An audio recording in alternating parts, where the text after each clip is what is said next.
بسم اللہ الرحمن الرحیم۔ السلام علیکم ورحمۃ اللہ وبرکاتہ۔ رسول اللہ صلی اللہ علیہ وسلم کا پسندیدہ گوشت۔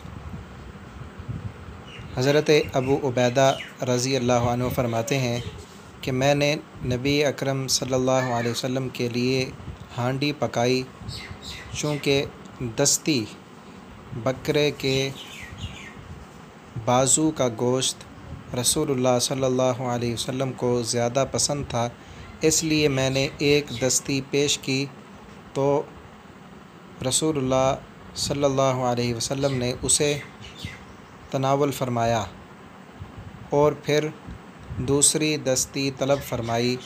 میں نے خدمت اقدس میں دوسری دستی بھی پیش کر دی۔ پھر آقا نامدار صلی اللہ علیہ وسلم نے مزید دستی طلب فرمائی تو میں نے عرض کیا، یا رسول اللہ صلی اللہ علیہ وسلم، بکری کے دو ہی بازو ہوتے ہیں۔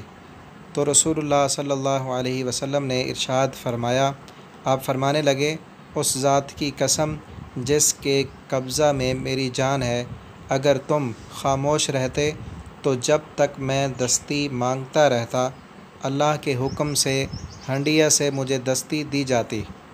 نبی کریم صلی اللہ علیہ وسلم کو یہ دستی کا گوشت پسند تھا، اور اس سے ہمیں یہ بات بھی معلوم ہوتی ہے، جب رسول اللہ صلی اللہ علیہ وسلم کا حکم آ جائے تو پھر اپنی عقل کو دخل نہیں دینا چاہیے۔